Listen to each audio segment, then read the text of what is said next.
well, those are your pro-life videos, and you've somehow enhanced the pictures, or they're trick They try to attack the credibility. Exactly. Of it. Right. The marvelous thing about this is it's a purely secular DVD, so it can't be attacked by the other side. And this is what we did deliberately. We wanted it to have the secular credentials first. Right. Before pro-life groups like ours began trumpeting it all over the place, we let it grow in the secular arena. So now it's unassailable. Completely unassailable from a medical and secular perspective. So now's the time, and Priests for Life is leading the way to make this known, and to make it not only known but available to pro-life people, to churches, to pregnancy centers, to schools. And that's why we want to introduce our LifeTalk audience to this, not only for the sake of them seeing it, but for the sake of them partnering with us now in this effort, which is going to take a lot of money, a lot of collaboration, a lot of effort. It's an effort to bring this into the hands of every school. It can be used in health curricula in the schools, in the churches. It can be shown in various settings. And of course, as you already mentioned, the power of this in the pregnancy centers is going to be something that is unparalleled. That's right. And so what we'd like the LifeTalk audience to do is go to our website, priestforlife.org/store, our online store where they can order it from us. Order your own copy, and then use that as a way of maybe showing it to the principal of the school where your child goes. Ask them, would you like to have this for the biology teacher if it's high school, like you said, health curriculum for the grammar school. Show it to whatever club you belong to, from the Knights of Columbus to your church ladies auxiliary groups, and so forth and so on. The more people that you can show this DVD to, they're going to see the humanity of the unborn child, and you want to tell them, the next time you hear of a woman who's pregnant and is considering abortion, speak up. Talk about this DVD. Show it to them. Have your own copy so that you can kind of be a rescuer, so to speak, of that unborn child by showing them, look at your child now, and what do you need to help have that baby? And be that person to bring that help to them. Let's talk strategically for a moment, because as you know, as we often say, the whole abortion debate obviously is not only about the child. That's right. We work with the women constantly, providing alternatives to abortion. Of course, the whole arena of healing after abortion is key to our ministry with Rachel's Vineyard, the Silent No More Awareness campaign, and so forth. We know full well that the public has to be persuaded on abortion by looking at it from the woman's perspective, and we are leading the way in so many arenas with that. But it's very, very easy to overestimate how much people understand about the child in the womb. That's right. People will say, oh, well, people know that that's a baby. It doesn't matter that they know. They're still pressured to support abortion anyway. Well, there's different levels of knowing. One of the facts that this video brings out is that at the point of 8 weeks, and this is the transition from the child being called an embryo to being called a fetus, at 8 weeks, what percentage of the anatomical structures of the body that you and I have as adults is already present in that child? 90%. That's some 4,000 anatomical structures are present at the very end of the embryonic stage. Now, this is truly something that opens the eyes and hearts of so many people when they see this. And imagine the impact this has on the students. Well, you know what that reminds me of, Father, of that popular secular movie out there, Juno. And the Juno was literally going into the abortion clinic. Her friend was outside, and what she said to her was, don't kill your baby. Do you realize your baby has fingernails? And Juno spun around and went, fingernails? And that was what really hit her. Well, in this DVD, you'll see those little fingernails. Well, you have all kinds of facts just like that. For example, that the hand movements, and you'll see the hand movements there, at 6.5 weeks, where the fingers are starting to separate, where you have the fingerprints at 10 weeks, the same fingerprints we have now as adults. The fact that the heart will beat 54 million times before birth.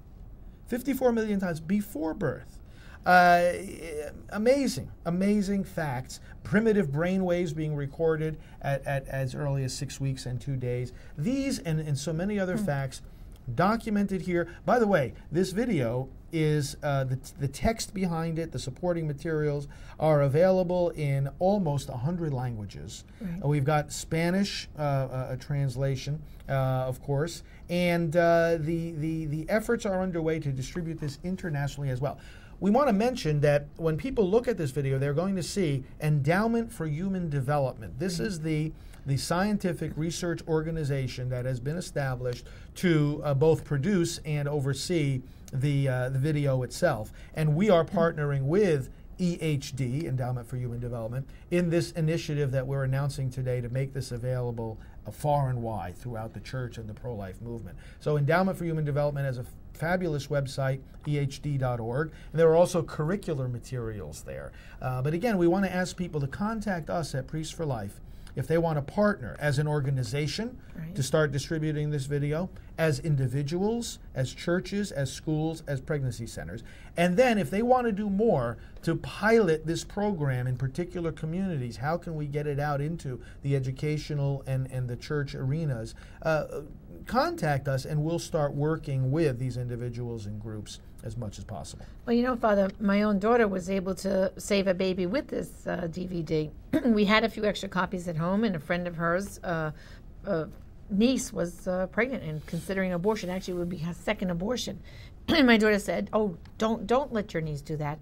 I have this DVD. Let me come over and show it to you." And because we had it handy in the house, she was able to go over, show that young lady, and we got her to a pregnancy center where they're going to help her. She's actually, as we're taping, she has moved into a shepherding home in Pennsylvania, and she's going to have that baby. But it was because she saw really what this unborn child looked like, and that made her change her mind. This gets back to the basics. We got to cut through all the political rhetoric, cut through all the nonsense going back and forth. This has been a long, long battle to restore protection to the unborn. But with tools like this, we're turning a corner, and this is going to bring us over the victory line. That is. So thanks, Janet. So friends, the biology of prenatal development.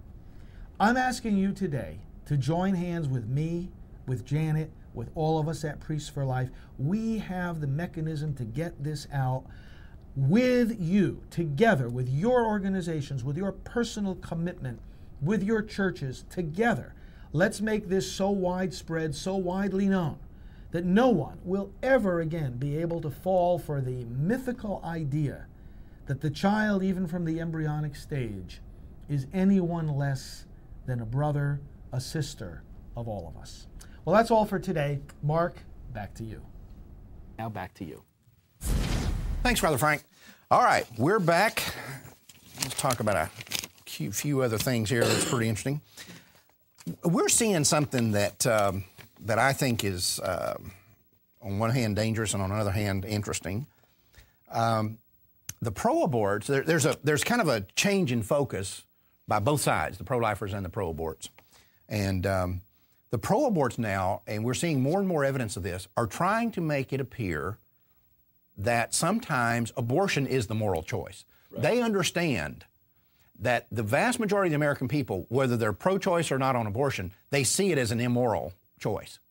Yeah. Because most people say, "Oh, I'd never have one." Right. Now, if you want to have one, that's your. But I'd never have one. Even Hillary Clinton called it a tragic choice. Right. And they're rebelling against this, saying, well, if our own people continue to call it an immoral choice and a tragic choice and the choice no woman ever wants to make the hardest decision, then we're never gonna make progress. So now we're starting to see all these articles coming out that are talking about how it's a moral choice. And this particular one, this woman named Sikavu Hutchison was talking about how abortion can be the moral choice. In it, she happens to mention Maafa 21, which is how we're now making African Americans yield to more references to black genocide than to pro-choice African American views. So they're starting to worry about the impact of us arguing about black genocide has on the African American voters. So they're saying we got to go to African American voters and convince them that, like the white voters, that abortion is a moral choice, that it's sometimes the right thing to do. They're going to have a hard sell there. You know what it's like? Philip Morris coming out saying cigarettes are good for you. Come on, it's like health food. Right. So Clinton had the argument wrong all along. They should have been explaining it. Sometimes lynching is the best thing to do. See, they were just trying to help you guys, Johnny.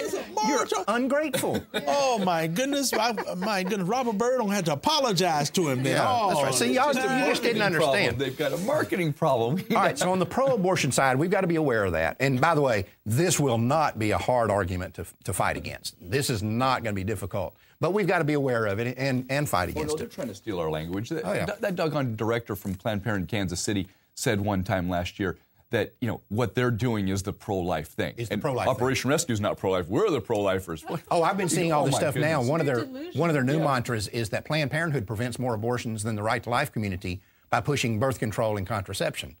And this is nonsense. But here's the thing that bothers me about pro-life, and I'm seeing more and more of this, and again, it goes to something we've talked about before. What bothers you about the pro-life movement? Right. There was an article January the 2nd, 2010 in the Dallas Morning News. The Dallas Morning News allowed this pro-lifer to write an article, which, of course, if they allow a pro-lifer to write an article, it means that's because that pro-lifer is saying something negative against the pro-life community, Yes, right? I was just thinking that. Right. Or he's changed his ways like Francis Schaeffer, Right. Frankie. The headline of the article is Seeing Pro-Lifers in a New Light by this woman, Destiny De La Rosa, from over in McKinney, Texas, which is just east of here. I'm sorry, in Richardson, which is just north of Dallas and east of here. I just want to read you the first paragraph. I'm scared. The reformed pro-life movement is not about shouting at frightened women. It's not about hate-filled debates or holding up signs containing graphic images at organized protest. It's about helping women utilize resources that will allow them the option of choosing life for their unborn children, plain and simple. It's about education and assistance. It's about cultivating informed and well-thought-out decisions. As a member of this movement, I don't see myself as a baby saver. My apologies if that offends you. I have a heart for women, especially women who are feeling terrified, alone, and desperate. These emotions are all too vivid to me. 9 years ago, at the immature age of 16, I became pregnant. And she went on to talk about her experiences. Mm-hmm. This goes to something I've talked about here on the past. And when I say this, it almost sounds like I'm criticizing.